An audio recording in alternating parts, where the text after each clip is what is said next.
back to Dear Sybersue. Today we're going to talk about common relationship problems.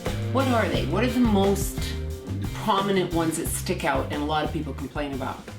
Well, one of them is critiquing your partner all the time, criticizing them, making comments about whatever they're doing in their life, their behavior, their moods, all that sort of stuff.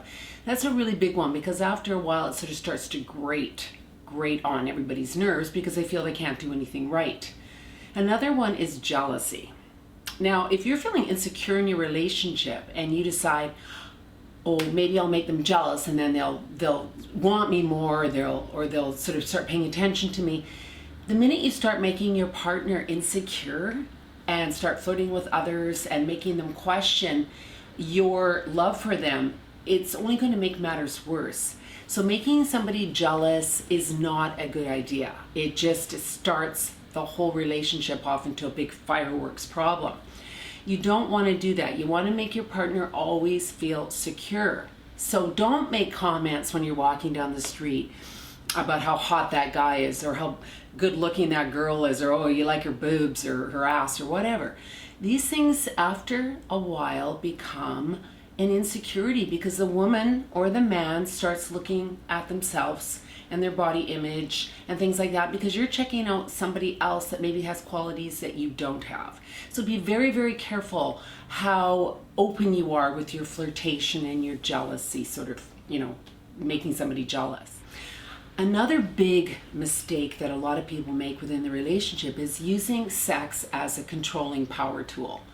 And literally it is a tool because nobody wants to feel that their partner doesn't want them sexually.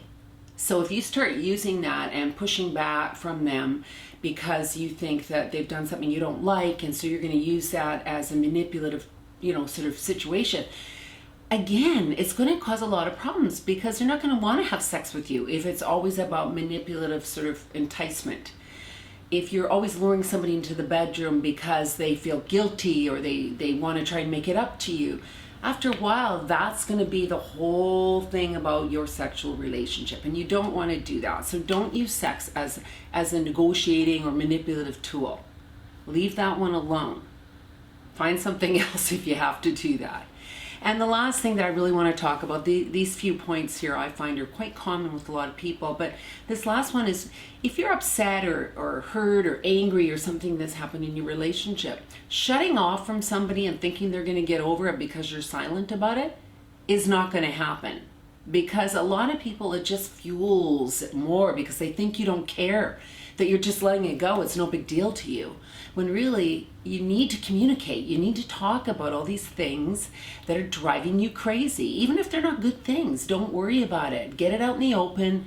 Be gentle about how you get it out in the open. Again, don't let it build up so much that you start pointing fingers in their face and telling them everything that's wrong with them. But don't shut off, go into cocoon and remove yourself from the actual problem because it's just going to get worse. So again, don't shut down from either of you don't shut down. And if you're trying to punish them by not talking to them, that's another thing you don't want to do. Communication is so big, I can't stress it enough, whether it's sexual, whether it's verbal, whether it's physical, body language, communication via social, or texting and all that kind of stuff. Just always keep communication lines open and your relationship will be a lot stronger and there'll be a lot less games and bullshit in there. So think about these things because I really, really promise you, if you put those in the forefront, you're only going to have great things happen in your partnership. Anyway, thanks for listening, everyone. Please keep in touch at dearsybersue@gmail.com or visit my website, sybersue.com. Thanks, everyone. Bye.